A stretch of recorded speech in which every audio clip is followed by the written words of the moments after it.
reported last week that Russell Wilson had not asked for a trade, but did let the Seahawks know a list of teams he would consider if they wanted to trade him. Deshaun Watson has asked for a trade from the Texans, although they are telling teams they have no plans to do so. Meanwhile, Dak is at an impasse with the Cowboys in negotiations for a long-term deal. Max, which quarterback should have the biggest beef with their team? Would you say Dak, Russ, or Deshaun? You asking me, Molly? Yes. Yeah, Max, yep. Deshaun Watson. The answer is Deshaun Watson. And please spare me his team gave him $160 million.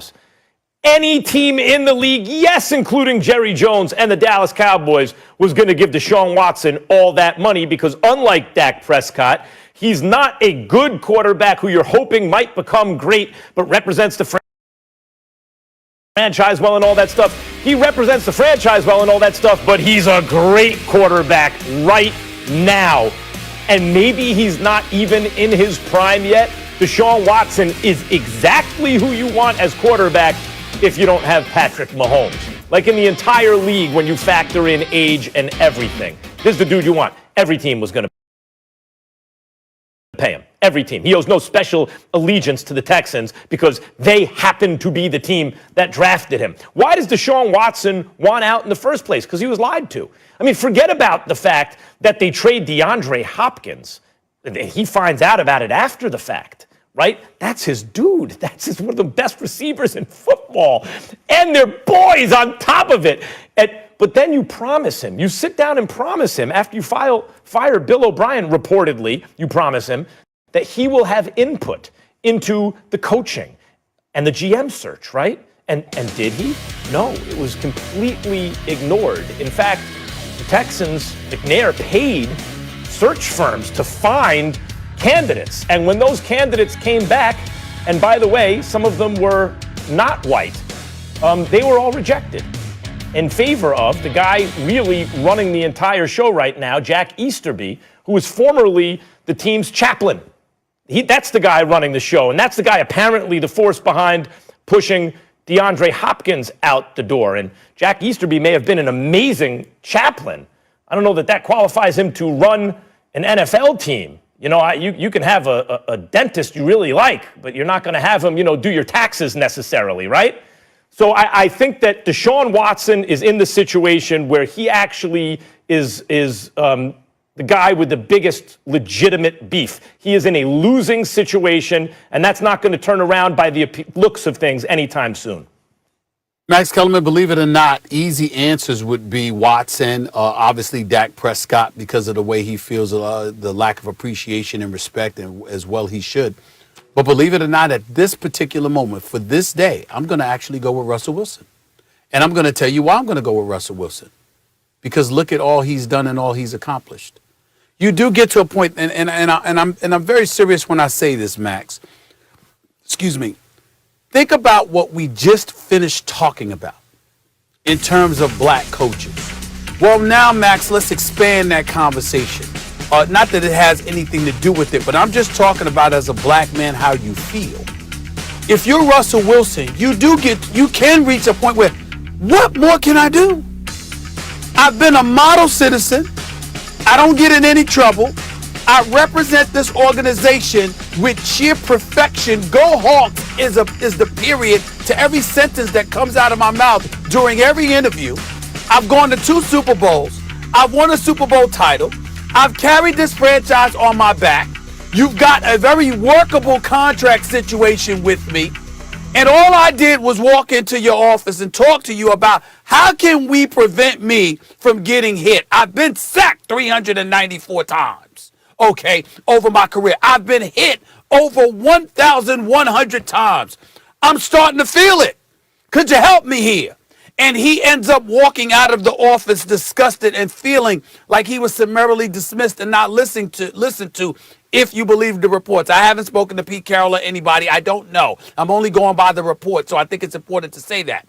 But what I'm saying is, If you feel that way, that's entirely different. You're Dak Prescott. You got 4 years in the league. You got a nasty ankle injury. Yeah, Jerry Jones should have took care of you, but we understand from a business perspective with you coming off that nasty injury, if he has the mentality, let's see what you got, it ain't the worst thing in the world. You're Deshaun Watson. You just got your money last year. Evidently, whatever happened was a product of what transpired this last season, in which Bill O'Brien ultimately ended up leaving. Even though we had Bill O'Brien, problems with Bill O'Brien staying. Even though we wondered why every year some other coach or even the GM, the former GM Rick Smith, was gone, but somehow, some way, Bill O'Brien stayed on board. You lost Bob McNair, who passed away in 2018. God rest his soul, but now his son's taking over. So there's a lot of things that transpire within the organization, and it could just be a bit haphazard. So even though he wants out and you don't blame him, in the same breath, it could be relatively new. If you're Russell Wilson, this is Pete Carroll. This is my man. This is the only coach we ever had here. How the hell do I do all of this? We supposed to have this relationship, and then all of a sudden, I find myself wanting to get the hell up out of here because I'm being treated like I'm somebody that didn't throw 40 touchdowns, that didn't pass for over 4,000 yards, that hasn't led this team for years. You do get to a point, particularly as a black man, where, excuse me, you can hold whatever you want against me, but once I honor the merits of whatever situation you put before me, and I show, despite the obstacles, that I can adapt, adjust, and ultimately overcome. When am I going to get mine? Meaning respect. And I think that's where Russ is here right now mentally, and that's why I would say he's the one with the biggest beat. Let's talk about this immediate moment. I don't agree with this at all. Let's talk about the issues, possible issues. First of all, you brought up race. These are 3 African-American quarterbacks. We can control for race because race, you could argue, is an issue in each case. If you want to argue it's an issue for Russell Wilson, and you've alluded to that maybe with Dak and the Cowboys, and well, I mean, you just talked about especially for a black man in Russell Wilson's case. I'm just talking about what you feel, but I'm not saying that race has anything to do with it. No, I understand, but there's a racial component to it from that point of view, potentially with all 3. Okay, so you could put that aside for a second when you're comparing who should have the biggest beef. Now let's talk about money. Well, then Dak, right? Because Dak has not gotten his contract. Russell Wilson's contract looks good now, but when he signed it, it was top of the market. He got to that second contract. It was huge. Same thing with Deshaun Watson. You know what the difference is here, Stephen A? Russell Wilson has been in a winning situation. Russell Wilson, you mentioned it, won a Super Bowl, got to another Super Bowl, perennially winning double digits, in position.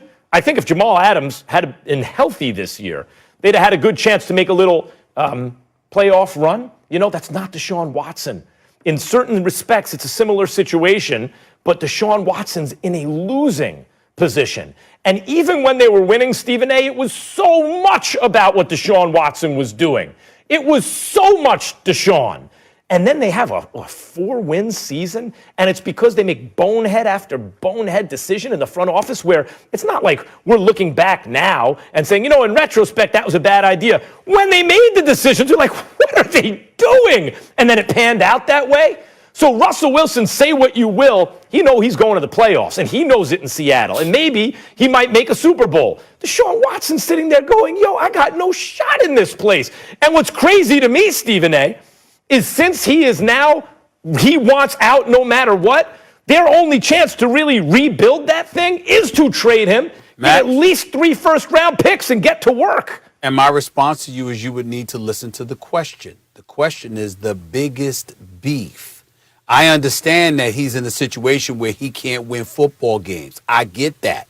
But his beat, because you guess what? They haven't won but so much any damn way. And in the Dallas Cowboys case, they haven't won in recent memory. We get all of that. The biggest beef, in other words, I've got a problem with you. Excuse me, I have produced. Why am I having these issues, Pete Carroll? Why am I having issues with your son? I'm just saying there's something that transcends just the field of play. It might be about the field of play, but in terms of how you are treated, how you are respected, how your counsel is received, etc. That's what we're talking about here. Yeah, they all got beat. We saw it with Tom Brady. Okay, that's fine. Yeah, we saw it with Tom Brady in Tampa. Tom Brady had that beat in New England. Of course. We can point that. They ain't the only ones, but as of right now, that's what appears to be going on with Russell Wilson, and that's what I don't think that can be ignored. If Russell Wilson can't receive the respect that he thinks he deserves, that's a problem, because that's not something that should happen. Russell Wilson, the only quarterback in NFL history to produce a winning season his first 9 seasons in the NFL, and most touchdown passes and touchdown runs, tied with Peyton Manning. So he certainly has the numbers. We'll leave it there when we come back here on First.